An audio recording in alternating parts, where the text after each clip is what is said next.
What's up, guys? It's Light Hyper here with another video on SW Bros, and today's video is going to be the top 5 natural 4 stars in Summoner's War. Uh, so first of all, I'm just gonna say that this is my opinion, right? So if you, I'm sure a lot of people are gonna have different opinions. This is a super controversial topic. So if you do have different opinions, that is completely fine with me. Just leave them down in the comments, and that'll be really cool. In fact, I want you to leave your opinion down. Don't be scared. We won't get upset or anything. Leave them down below, and we can compare our opinions, because I'm sure a lot of your guys' opinions will be different. So I understand that when I'm making this video, but this is my opinion. It's not the best natural 4 stars or anything like that. It's my opinion. So that's gonna basically sorry if that I had to move that real quick. Sorry. Anyways, it's my opinion. Like I said, I'm just gonna get that out of the way. Second of all, this is again a really controversial topic. So this list was very hard for me to make. There's so many good natural 4 stars in this game that it was so hard for me to make this video. Like, I love making this video. It's really fun to make these kind of videos, but it's very controversial, and it's not set in stone. But all these monsters are going to be good monsters that you should build if you have them eventually, at least. Now, this isn't necessarily for early, mid, or late game players. This is for just overall how good of a monster they are. So alright, so let's just go. After that aside, let's just get into this list. So first place, the first 2 are hard for me to choose between them. All of them were really hard for me to choose. They're all really good, but I'm going to go ahead and get into this. First place, Wind. Where is he? Let's see. Lucian, the Wind Joker. Most of you guys probably know about Lucian. He is a great monster. You can't really go wrong with him. Like, if you have one, if you build him, you won't regret it. Like, honestly, people use him all the way till the latest game players still use Lucian. As an early game player, he'll be a great nuker for you. As a mid game player, he'll be still a great nuker for you for anything you need a nuker for. Plus, when you start moving into your Giant Speed 10 speed teams, he'll be great there. Arena, YOLO teams, stuff like that. He's always good. So let me read the skills. So first skill, I'm gonna go over these kind of quickly. Anyway, so it's basically just disturbs HP recovery. I'm gonna go ahead and go to my Lucian so I can see the max skilled version. There he is. So 25-30. So it's a 100% chance to decrease the attack bar, decrease the block the heals. Heal block. It's a heal block. Disturb the enemy's HP recovery. So, of course, you're probably not going to ruin him with too much accuracy, but if you do, he's going to land this every single time, basically. But it can't be resisted, of course. Anyway, so this one is a very interesting skill. It's AoE, and every monster attacks has a chance to either get glancing, a speed debuff, or stun. So that is very nice. Sometimes, I'll come in clutch with a few stuns, or glancings, or speed debuffs. Those are all good debuffs. So that's a very good skill right there. So now let's go ahead and get into his third skill, Amputation Magic. This is why he is such a good nuker. First of all, his multipliers are great. For all of his skills have a great multiplier, but anyway, so this is going to be, let's look at the skill. Throws a number of cards, and by the way, it's 3 cards to each enemy, and inflicts damage to all enemies, ignoring their defense. So, ignores defense AoE. I'm pretty sure he's the only monster who does that in the game, including natural 5 stars. That ignores defense AoE, and he attacks 3 times. I mean, like, ignoring defense, if you guys don't know, is really good, because any defense type monster is just going to totally ignore all the defense that person has ruined onto them. Any tanky monster is going to, it's just Hall of Light. It's just, Lucian's so good in everything, really. He's a great nuker for anything you need a nuker for.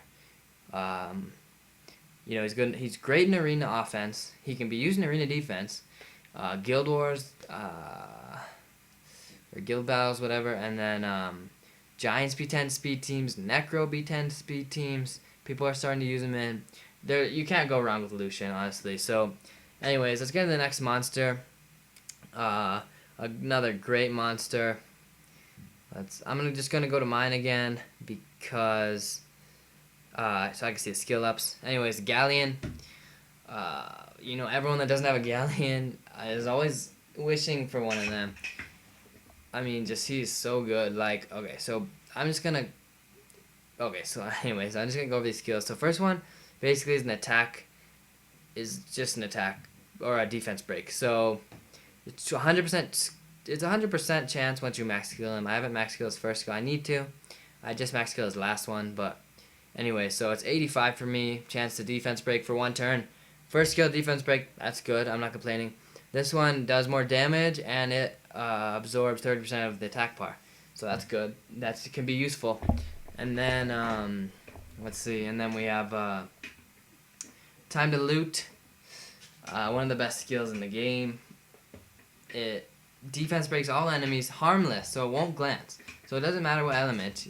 Even if you bring it against wind monsters, it'll still have the same chance to land that defense break. Plus it attack buffs in 1 skill. So you can see how that's super useful. In arena, he's great. Guild battles, he's great. Oh, and he has a 24% speed lead in guild battles. So, and you know, on top of everything, he has that too. So he's hard to beat, man. So I think he's mainly great in all speed teams. Giants, Dragons. I don't think people really use him in Necro. Correct me if I'm wrong. I don't know. Don't quote me on that either. But I think people don't use him too much in Necro. Giants, Dragons, he's great. Arena, guild battles, great. Definitely build him if you have one. You won't regret it. There's no one really other like him that can attack buff and defense break AoE. It's a 100% chance max skill every 4 turns. So, anyways, that's why Galleon's coming in at 2nd place. 3rd place is going to be I'm just gonna show him again on my monsters. Hua, the Fire Rock Sasha. Again, most of these guys you guys have probably heard about, and you know why they're so good. But I'm gonna go into these skills. So we got first one basically is just gonna be it just decreases their speed. Speed debuffs are always great. They're always useful. Max skill, you're going to get that thing at 80%. So that's pretty good, right? Mine's only at 50% right now. But I need to max skill my Hua. I really do. It would help a lot. Anyway, so, and then the 2nd skill, attacks with a Burning Whip. And so it basically does a dot for 3 turns. And both attacks scale off his speed, or her speed. So if you need to put a lot of speed on it, first of all, it's good to have speed on there. Second of all, it makes her attacks do more. So that works hand in hand. That's pretty good. And his passive is really why it's so good. Decreases the enemy's attack bar by 25 and strikes again with a 20% chance. So every time Hua attacks, it's going to decrease their attack bar by 25%. So if you think about in terms of a boss, like a Giants B10 boss, a Dragons B10 boss, a TOA boss, a TOA monster, anything.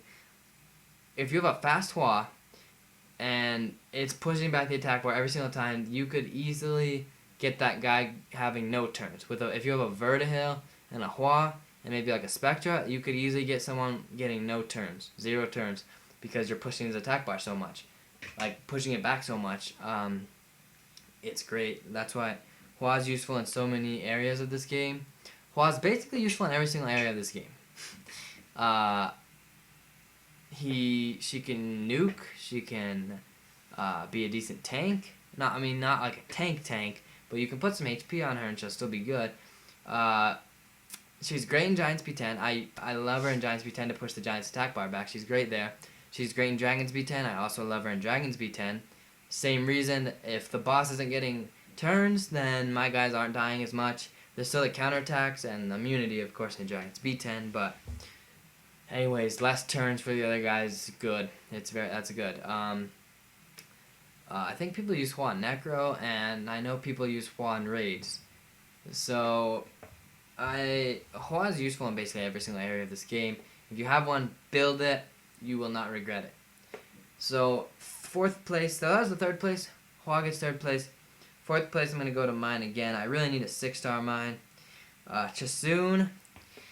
Chasun's one of the best healers in the game.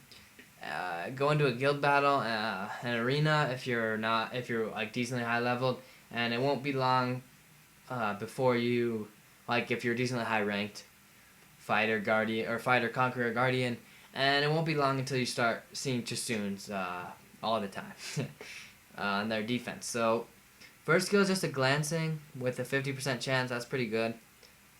Second skill is a recovers the allies' HP by 20% of my max or Chasun's max HP, and increases, and it gives an attack buff every 3 turns. So if you have a tanky Chasun, it's gonna heal more for everyone. So that's a good skill and an attack buff. Third skill balances the HP and attack bar of the target ally and your HP to a higher amount than before. So let's say your Chasun's at max HP and your Theomars is 1 HP away from dying because he just proc his Endure, his Elemental King passive or whatever it's called. It'll bring Theomars all the way to the top regardless of whether there's a heal block. It goes through heal block. I think most people know that. I mean, that's just, you can full heal anyone that easily through heal block. There's no way to really counter that heal. Yeah, if you bring them down evenly, it won't do anything because it matches their HP. So whoever's lower, it'll bring it up to their HP, and whoever has more, it'll bring Chasun's attack bar to wherever the other monster's attack bar is. So if your Chasun is 1 faster than your Theomars or whatever, and you fall in Blossoms, then Chasun will have the same attack bar as your Theomars, so it'll bring her, and then it's basically like a free Violent proc, because she'll go again if your Theomars is full on attack bar. So that's why Chasun's coming in at 4th place. She's a great monster. Great healer, great monster. You can use her in Giants sometimes. I don't know. She's not that good in Giants, but you can use her. She's great in guild battle defense and arena defense. She can be useful in offense too. And I believe people use her in raids. People do use her in raids, so she's good there too. So that's Chasun. 5th and the final place, of course, I have an honorable mention too, but the 5th place slot is going to go to one I don't actually have. I wish I did. Trust me, I wish I had one. But Orion, the Water Brownie Magician. I'm just going to go with this one quick. First one just attacks and has a 30% chance to attack again, or get another turn. Attacks all in. Second one's an AoE defense break for 1 turn. It lands as a crushing hit regardless of enemy's attributes, so it's basically going to land no matter what element you're attacking. So that's really good. Third skill is why he's so good. Selects an enemy 4 times to grant one of the following effects. A strip, a stun, a defense break, and an HP recovery. I mean, those are all such good debuffs. Excuse me. And it increases the attack bar of all allies by 30%. So you have your Orion will be fast, and on guild battle defense, he is one of the best monsters in guild battles. In arena too, but guild battles especially because he does so much in 1 turn, or 1 skill. So much stuff, you know. Stun, defense break, HP heal block, strip, and increase attack bar. So he does what Bernard does. He doesn't get a speed buff, but he can boost your guy's attack bar up so you get the first turn while stunning, stripping, defense breaking. I mean, Orion's just a great monster. Great in defense mainly is where you'll use him. Arena defense, guild battle defense, and offense too. So that's where Orion is best. The honorable mention, you guys have probably been waiting for him. A lot of you guys, Vertihil. I'm going to go to mine. Let's see. Vertihil, the fire vampire. So, Vertihil is pretty self-explanatory. Basically, neither of his first skills really do anything. His second skill, or his passive, I mean, every time he gets a crit, it increases the attack bar of all allies by 20%. So his first skill attacks twice. So every time he goes, he fills your attack bar up for all your team by 40%. I mean, that's crazy. That is crazy if you think about it, how much more turns you'll be getting, especially if you have a Hua and a Spectra, and the other team's speed debuffed, getting less turns, and you're getting this much more turns. You see how that adds up and helps you out a lot. So that is why Vertihill is getting honorable mention. I couldn't leave him out. He's just too good. The only reason he didn't get in the list is because he's kind of limited. At the beginning, he's good in everything. But once you start advancing through the game, you'll mainly just be finding use for him in Dragon's B10, and occasionally you could use him in TOA. But Dragon's B10 is where he's great. But that's where he kind of caps out. It's just Dragons and TOA sometimes. But he's not even that good in TOA. But he can be good. But he's great in Dragons. So he's great in Dragons. So still build him. I use my Dragons team. He's great. He's a great monster. Anyway, so there's so many natural 4-stars that I would be giving honorable mentions to and stuff, but there's too many. Like, I would be here all day just getting all the good natural 4-stars trying to give him honorable mention. I mean, there's Xiaolin, Briand, Chloe. There's a lot of them. I mean, there's just so many of these guys. They're so good. I don't know. It was Tyron, Beretta, Stella. That's hard. Anyways, I think that's going to be it for this one, guys. Again, I just had to I didn't want to put all those monsters in as honorable mentions. There's too many. There's way too many. So that's going to be it for this one, guys. Thank you guys for watching, and I will see you guys in the next video.